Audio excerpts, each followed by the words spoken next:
Jika Anda langsung bergumam, hari ini pasti melelahkan, siap-siap berhadapan dengan hari yang penuh masalah. Besok, coba ubah. Sebelum membuka mata, hirup napas dalam dan bisikkan, saya adalah saluran kelimpahan. Hal-hal baik akan datang dengan mudah. Meskipun awalnya terasa aneh, lakukan selama 7 hari berturut-turut. Hanya dengan mengubah pesan yang Anda kirim ke alam semesta, frekuensi Anda akan mulai bergeser. Tapi saya sudah coba berpikir positif, tetapi keuangan tetap seret, kata Anda mungkin. Paham kok, positivitas saja tidak cukup, Anda harus merasakannya. Perasaan memberi kehidupan pada pikiran. Ketika Anda merasa makmur, meski rekening bank belum menunjukkannya, maka medan energi di sekitar Anda pun berubah, dan uang pun mulai mengalir dari sumber tak terduga. Ingat, dulu saya membersihkan kantor sambil mengulang, saya kaya, saya kaya, saya kaya. Padahal penghasilan saya kurang dari $4.000 setahun dengan hutang $6.000. Orang mungkin menganggap saya gila, tapi saya terus melakukannya, sampai tubuh saya pun mempercayainya.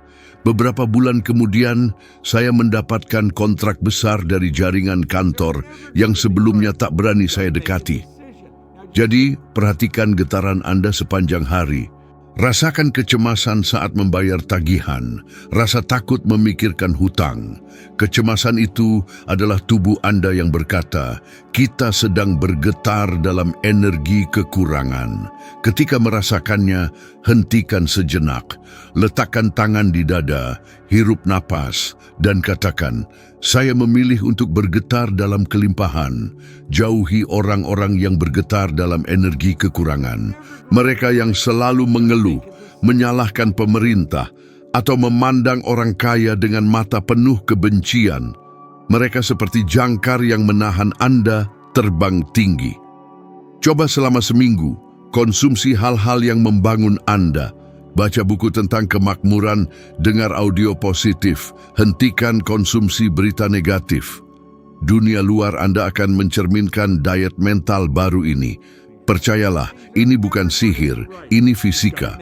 Anda tidak terjebak pada saldo rekening Anda saat ini. Anda terjebak pada frekuensi yang Anda pelihara setiap hari. Ubah frekuensinya, dan saldo rekening Anda pun akan berubah. Jadi, apa yang akan Anda pancarkan hari ini? Kekurangan atau kelimpahan? Pilih sekarang, karena alam semesta sedang mendengarkan. Saya menghabiskan sebagian besar masa muda percaya bahwa saya terbatas, tidak lahir untuk hal-hal besar. Saya percaya bahwa orang seperti saya, tanpa gelar, tanpa koneksi, tanpa nama besar, ditakdirkan untuk miskin. Mungkin Anda pun merasakan hal yang sama. Berapa kali Anda melihat orang sukses dan berpikir, itu bukan untuk saya? Saya katakan, itu bukan hukum alam, itu adalah cerminan dari citra diri Anda, foto mental tentang siapa Anda dan apa yang Anda rasa pantas didapatkan. Saya butuh tamparan keras. Duduk di sebuah kamar kecil, seorang pria berkata, Bob, kamu miskin karena berpikir seperti orang miskin, dan akan terus begitu sampai kamu percaya bahwa kamu layak mendapatkan lebih. Saya marah. Hampir saja meninggalkan dia, tapi itu adalah kebenaran terbesar yang pernah orang katakan pada saya. Kita semua membawa bayangan mental tentang siapa kita. Itu seperti bingkai tak terlihat. Bahkan jika seseorang mencoba memberi Anda lebih, jika Anda tidak percaya bahwa Anda pantas menerimanya, Anda akan menemukan cara untuk kehilangannya. Itulah mengapa orang yang memenangkan lotre tetapi tidak mengubah citra dirinya kembali miskin dalam waktu singkat. Pernah memperhatikan? Itu bukan kebetulan, itu pola, itu pikiran Anda yang menarik. Anda kembali ke apa yang dianggapnya nyaman, bahkan jika itu tidak nyaman dalam kenyataan. Saya pun sama. Ketika mulai mendapatkan lebih banyak uang, di awal perusahaan pembersihan saya masih sama, seorang pria yang babak belur secara internal. Saya menghabiskan semuanya untuk hal-hal sepele, kehilangan uang, menyabotase diri sendiri, sampai saya memutuskan saya perlu mengubah citra diri saya. Dan bagaimana mengubah citra diri? Bukan dengan membaca buku dan melupakannya keesokan harinya. Itu pekerjaan harian, seringkali tidak nyaman. Anda harus menatap diri sendiri di cermin dan mengatakan hal-hal yang awalnya akan ditertawakan pikiran Anda. Anda harus menghadapi suara itu yang berulang kali berkata, "Siapa Anda? Saya mendengarnya selama bertahun-tahun dan saya terus melakukannya. Tahukah Anda apa yang saya lakukan?" Saya menulis di kartu kata-kata seperti, "Saya adalah seorang pria yang kaya, sehat, dan bahagia." Dan saya membawanya di saku. Setiap kali menyentuh kartu itu, kalimat itu kembali ke pikiran saya. Terlihat sederhana, tetapi itu memprogram ulang pandangan saya tentang diri saya sendiri. Itu tidak terjadi dalam semalam. Tetapi secara bertahap, alam bawah sadar saya mulai menerimanya. Ya, saya adalah orang itu. Dan ketika saya menerimanya di dalam, dunia luar pun menyesuaikan diri. Sekarang pikirkan, berapa banyak peluang yang telah Anda lewatkan karena tidak merasa cukup baik? Berapa banyak tidak yang Anda berikan pada diri sendiri sebelum seseorang bahkan mengatakan tidak kepada Anda? Itu adalah citra diri yang berbicara. Dan jika Anda tidak membungkam suara itu akan terus menjadi musuh terburuk Anda. Saya usulkan sebuah latihan sederhana tetapi ampuh. Hari ini juga, ambil kertas dan tulis dengan tangan satu kalimat yang menggambarkan siapa Anda ingin menjadi dalam 1 tahun. Bukan apa yang akan Anda miliki, tetapi siapa Anda akan jadi. Misalnya, saya adalah orang yang makmur yang menginspirasi orang lain dengan perjalanan hidup saya. Tulis dengan penuh emosi seolah-olah itu sudah menjadi kenyataan. Lipat kertas itu, simpan di dompet. Setiap kali menyentuhnya, pejamkan mata dan visualisasikan versi baru Anda itu secara detail. Dan jangan berhenti sampai di situ, mulailah bertindak seperti orang itu. Tanyakan pada diri Anda, bagaimana versi saya ini akan bertindak dalam situasi ini? Jika citra diri Anda saat ini membuat Anda mundur, citra baru Anda akan mendorong Anda maju. Itu kuncinya. Pertama, pura-pura lalu menjadi. Terlihat seperti sandiwara, memang. Tapi sandiwara paling ampuh yang ada. Pementasan mental yang mengajarkan otak untuk percaya. Sains membuktikan, studi neuroplastisitas menunjukkan bahwa otak tidak membedakan antara kenyataan dan imajinasi yang hidup. Semakin Anda mengulanginya, semakin otak menciptakan jalur saraf yang memperkuat identitas baru ini. Lihatlah sekeliling, berapa banyak orang yang bisa lebih baik, tetapi malah mengecilkan diri. Mungkin di rumah Anda sendiri, mungkin Anda sendiri. Maka diam-diam mulailah mengubah narasi internal Anda. Jika seseorang menertawakannya, biarkan saja. Ketika hasilnya datang, mereka tidak akan punya pilihan selain bertanya, bagaimana Anda melakukannya? Dan Anda akan mengingat percakapan ini. Saya bukan orang istimewa. Saya adalah pria biasa yang memutuskan untuk berhenti melihat diri saya sebagai pecundang, dan saya jamin, jika saya bisa, Anda juga bisa. Tapi tidak ada yang akan melakukannya untuk Anda. Itu dari dalam keluar. Lakukan dengan cara yang benar dan dunia akan mengatur ulang dirinya untuk membuktikan bahwa Anda selalu benar tentang diri Anda sendiri. Jika ada satu hal yang membedakan antara mereka yang mencapai tujuan dan mereka yang terus-menerus memadamkan kebakaran, itu adalah kemampuan untuk tetap fokus. Sungguh menakjubkan betapa banyak orang yang memperlakukan pikiran mereka seperti lahan kosong, terbuka untuk segala jenis sampah. Mereka menyalakan TV, melihat ponsel, membaca berita tragis, mendengarkan gosip, berpegang pada komentar negatif dari orang yang belum pernah membangun apapun. dan kemudian bertanya-tanya mengapa mereka hidup dalam kelelahan, kecemasan, tanpa kejelasan dan arah. Saya pernah berada di sana. Saya membiarkan pikiran saya terbuka untuk semuanya, seperti jalan tanpa gerbang, dan saya membayar harganya. Energi saya terbuang, produktivitas saya menurun, dan yang lebih buruk, getaran saya tidak selaras dengan apa yang saya inginkan. Ketika saya mulai menghasilkan uang sungguhan, saya pergi ke London dan menghabiskannya di kasino. Saya merasa lucu, bermain roulette, kehilangan sejumlah uang dalam hitungan menit. Saya memiliki fokus untuk mendapatkan, tetapi tidak untuk mempertahankan. Itu bukan kurangnya pengetahuan, itu kurangnya perhatian yang terdisiplin. Sementara saya membiarkan pikiran saya bebas, saya menyabotase semua yang telah saya bangun. Saya menyadari kemudian memiliki uang itu mudah. Mempertahankan adalah seni, dan seni itu disebut konsentrasi. Pikirkan sekarang, berapa kali Anda memulai sebuah proyek dengan penuh semangat dan menyerah karena teralihkan? Berapa banyak kursus yang Anda bayar tetapi tidak selesai? Berapa kali Anda berencana untuk menabung tetapi malah menghabiskan uang untuk sesuatu yang tidak perlu? Itu bukan nasib buruk atau kurangnya kemauan. Itu kurangnya penguasaan perhatian. Perhatian Anda adalah mata uang Anda yang paling berharga. Di mana Anda membelanjakannya, itu akan tumbuh. Di mana Anda menolaknya, itu akan mati. Sains telah membuktikan rata-rata separuh hari pikiran kita mengembara. Separuh, dan semakin pikiran mengembara, semakin tidak puas orang tersebut dengan kehidupannya sendiri. Karena itu saya katakan, tanpa fokus, tidak ada kemakmuran. Saya belajar untuk melindungi fokus saya seperti brankas. Saya menciptakan lingkungan untuk itu. Anda pikir saya bangun dan langsung mengambil ponsel? Tidak pernah. Hari saya dimulai dengan keheningan. Saya menulis tujuan saya, memvisualisasikan apa yang saya inginkan, dan memutar musik yang meningkatkan getaran saya. Baru setelah itu saya membuka diri kepada dunia. Sederhana, tetapi membuat perbedaan. Dan lagi, saya melatih pikiran saya untuk tetap teguh di tempat yang saya putuskan.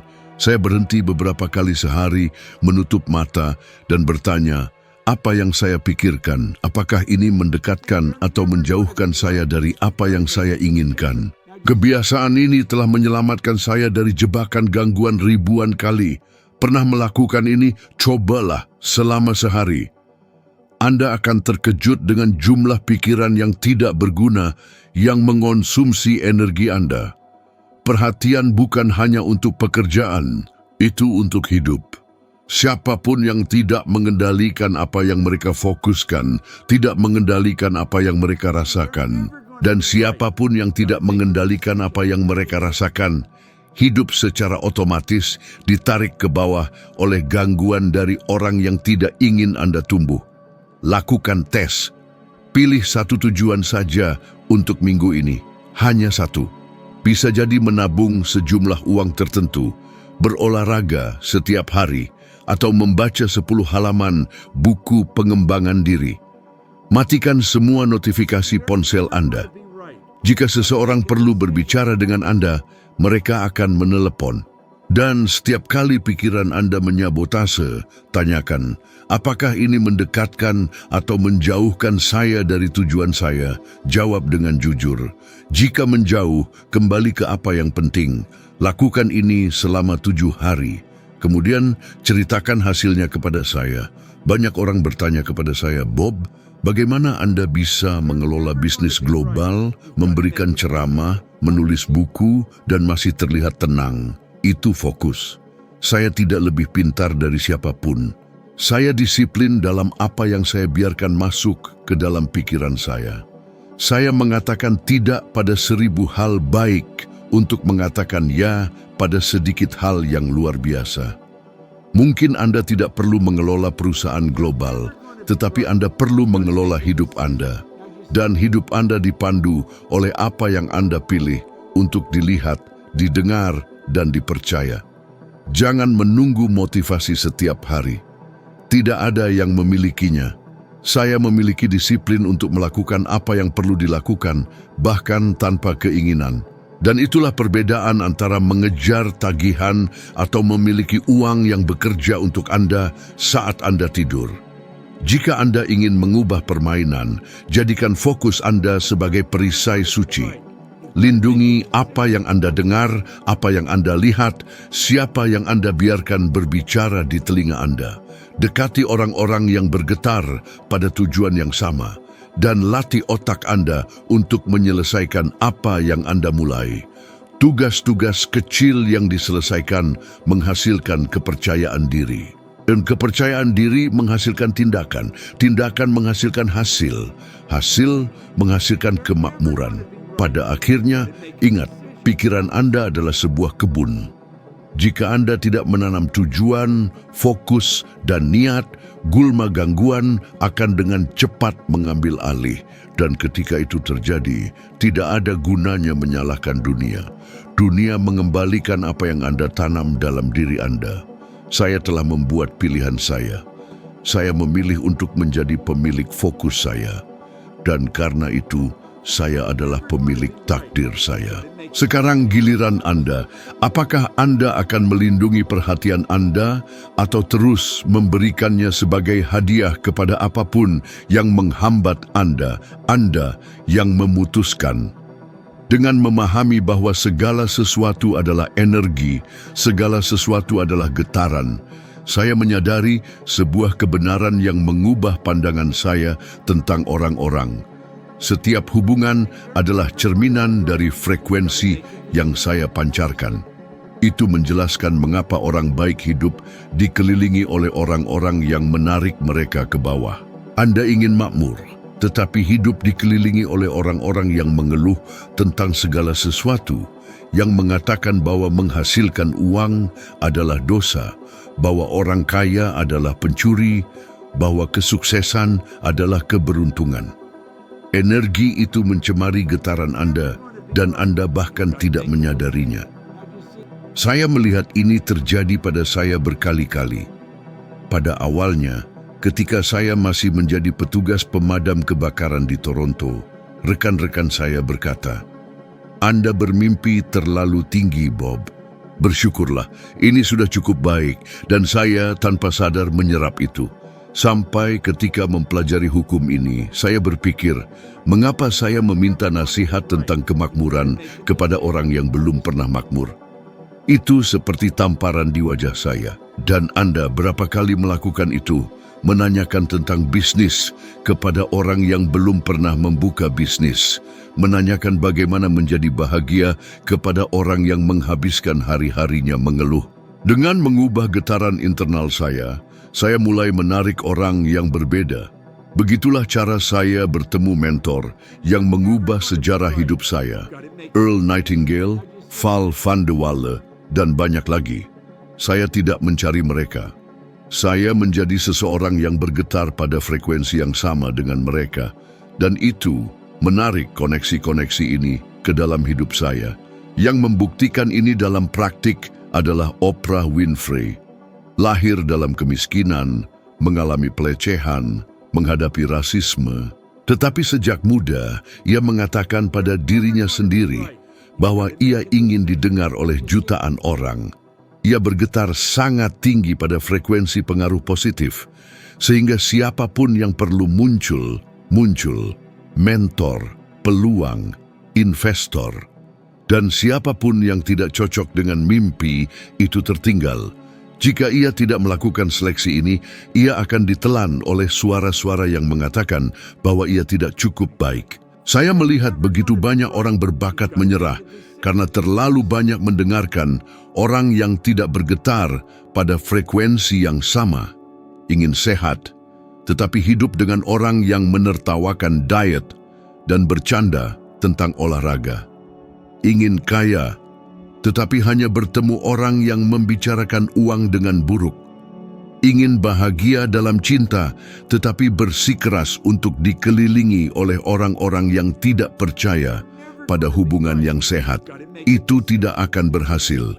Pikirkan, Anda bukan pohon. Jika Anda tidak menyukai tanah tempat Anda ditanam, angkat akar Anda dan pindah ke lahan lain. Saya melakukan itu. Dan setiap kali pindah, hidup saya melesat. Saya ingat seolah-olah baru kemarin. Pada awal tahun 70-an, saya berada di sebuah seminar kecil, bertemu seseorang yang sangat penting untuk langkah selanjutnya dari bisnis saya. Jika saya tetap tinggal di rumah, mendengarkan tetangga-tetangga negatif yang sama, tidak akan ada yang berubah. Tetapi saya memutuskan untuk berada di tempat orang-orang yang berpikir besar berada. Saya tahu Anda mungkin berpikir, tapi Bob, saya tidak bisa memilih keluarga saya, rekan kerja saya. Saya mengerti, tidak selalu mungkin untuk menjauh secara fisik, tetapi dimungkinkan untuk melindungi diri secara emosional. Ketika saya berada di dekat orang yang bergetar dalam energi kekurangan, saya berpikir, itu adalah kenyataan dia, bukan kenyataan saya. Saya tidak menerimanya di lapangan saya. Dan ketika percakapan itu beracun, saya mengganti topik pembicaraan, menjauh, tidak memberinya makan. Sederhana, tetapi berhasil. Lakukan latihan. Buat daftar 3 orang yang meningkatkan energi Anda, mereka yang setelah mengobrol, Anda merasa lebih ringan, lebih terinspirasi. Sekarang, buat daftar 3 orang yang melakukan sebaliknya. Mereka yang setelah 10 menit tampak telah menyedot vitalitas Anda. Dalam beberapa minggu ke depan, luangkan lebih banyak waktu dengan 3 orang pertama. Dan batasi kontak dengan 3 orang lainnya. Jika Anda tidak dapat menghindarinya, siapkan pikiran Anda sebelumnya. Bayangkan dinding cahaya di sekitar Anda, tarik napas dalam-dalam dan jangan menyerapnya. Anda akan merasakan secara praktis seberapa besar ini mengubah suasana hati Anda, ide-ide Anda, produktivitas Anda. Saya tidak ragu, setiap orang sukses yang saya kenal memahami ini dengan mendalam. Memilih dengan siapa Anda bergaul bukanlah kesombongan, itu penghormatan terhadap energi Anda. Saya belajar untuk tidak takut mengatakan tidak pada undangan, kemitraan, atau percakapan yang tidak sesuai dengan kehidupan yang sedang saya bangun. Saya mengatakan tidak pada hal-hal baik untuk mengatakan ya pada hal-hal yang luar biasa. Satu hal terakhir, bersiaplah untuk kehilangan orang. Tidak semua orang akan mengerti perubahan getaran Anda. Beberapa akan menertawakannya. Yang lain akan mencoba membawa Anda kembali ke level mereka. Berterima kasihlah, tetapi teruslah maju. Saya kehilangan persahabatan seperti itu dan mendapatkan kehidupan yang tidak pernah saya bayangkan mungkin. Pada akhirnya, Anda tidak menarik apa yang Anda inginkan. Anda menarik siapa Anda. Jadilah seseorang yang bergetar begitu tinggi sehingga orang yang tidak tahan dengan cahaya itu akan menjauh. Dan orang yang membawa frekuensi yang sama akan menemukan Anda tanpa usaha. Begitulah dengan saya. Begitulah dengan semua orang yang memahami hukum ini. Pilih frekuensi Anda, dan biarkan sisanya datang kepada Anda. Pernah merasa kayak roda gigi macet, urusan keuangan seret, kesehatan nggak mendukung, bahkan hubungan terasa hambar? Rasanya seperti ada tembok tak kasat mata yang menghalangi jalan menuju kehidupan yang lebih baik.